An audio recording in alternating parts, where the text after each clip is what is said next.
নমস্কার, আমি doctor Sabyasachi Sarkar, assistant professor, Kalyani GNM hospital. আজকে আমরা যে বিষয়টা নিয়ে আলোচনা করব সেটা হলো বেশিরভাগ মায়েদের প্রেগনেন্সিতে ফার্স্ট যে ভিজিট হয় তখন আমার কাছে এসে যে কোয়ারিটা থাকে যে ডাক্তারবাবু কি কি খেতে পারবো না, বা কি কি খাওয়া উচিত না, বা কি কি খাবো। এ ব্যাপারে প্রচুর মিথ বাজারে রয়েছে, এটা খাওয়া যাবে না, ওটা খাওয়া যাবে না, এটা করা যাবে না। কিন্তু মেইনলি যেটা বলার সেটা হলো যে আমাদের বইয়ে এমন কিছু লেখা নেই যেটা খাওয়া যাবে না।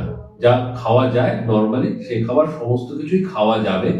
কিন্তু যেহেতু প্রথম 3 মাস বা ফার্স্ট ট্রাইমেস্টারে দেখা যায় বমি বমি ভাবটা প্রচন্ড বেশি থাকে, বা কারো কারো হাইপারএমিসিস গ্র্যাভিডেরাম বা প্রচন্ড বমি প্রেগনেন্সিতে হয়, সেক্ষেত্রে তাদের জেনারেলি প্রোটিন জাতীয় বা আমিষ জাতীয় খাবারে গন্ধটা বেশি লাগে, যেমন মাছ, মাংস, ডিম, দুধ, প্রোটিন পাউডার এগুলো বেশি খেতে পারে না, তার একটা আষ্টে গন্ধ লাগে এবং বমি করে ফেলে।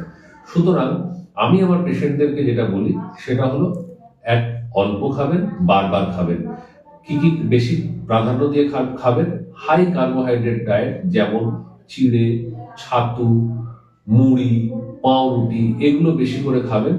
এগুলো খেলে আপনার বমির চান্সটা অনেকটা কমে যাবে। শুধু তাই নয়, জল যেটা খাবেন একসাথে ঢক ঢক করে অনেকটা জল খাবে না।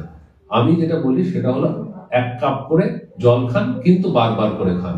তাতে কি হয়, অনেকটা জল খাওয়ার পরে বমির একটা প্রবণতা কিন্তু বাড়ে।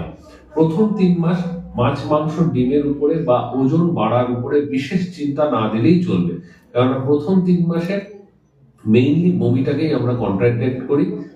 এছাড়া মোটামুটি যদি একই ওজন থাকে বা 1-1.5 কিলো ওজন বাড়ে বা কমে, সেটাকে নিয়ে চিন্তা করার কোনো কারণ নেই, কারণ মেন ওজন বাড়াটা কিন্তু আমরা সেকেন্ড ট্রাইমেস্টার বা 12 সপ্তাহ পর থেকে দেখি। কারণ সেই সময় খুব সুন্দরভাবে বমি ভাবটা কেটে যায়, খিদে বেড়ে যায়। সেকেন্ড ট্রাইমেস্টার বা 12 সপ্তাহের পর থেকে খাওয়া দাওয়ার মাত্রাটাও অনেক বেড়ে যায়। সেক্ষেত্রে আমরা 2টো করে ডিম, মাছ, চিকেন এই জাতীয় জিনিস খাবার বেশি করে খেতে বলি। খাবার অনেকে শুনেছি যে পেঁপে, আনারস এগুলো খাওয়া যাবে না। এগুলো তো এগুলোর বৈজ্ঞানিক ব্যাখ্যা যতটা না আছে, আমার মনে হয় যে যদি মনে হয় যে এগুলো না খেলে আপনি ভালো থাকবেন, না খেলেও চলবে। কারণ কোনো কিছু যদি খারাপ কিছু হয় তখন এই পেঁপে আর আনারসের উপরে দোষটা মেনলি পড়বে। সুতরাং খাওয়া দাওয়া, নর্মাল খাওয়া দাওয়া, আগের থেকে বেশি পরিমাণে খাওয়া দাওয়া, কিন্তু অল্প খাবেন, বারবার খাবেন। ফল অবশ্যই খাবেন। ড্রাই ফ্রুট খাওয়া যাবে কিনা? হ্যাঁ, অবশ্যই ড্রাই ফ্রুট খাওয়া যাবে এবং ড্রাই ফ্রুট খাওয়া ভালো। দুধ খাওয়া যাবে কিনা? হ্যাঁ, দুধ খাওয়া যাবে, যদি না আপনার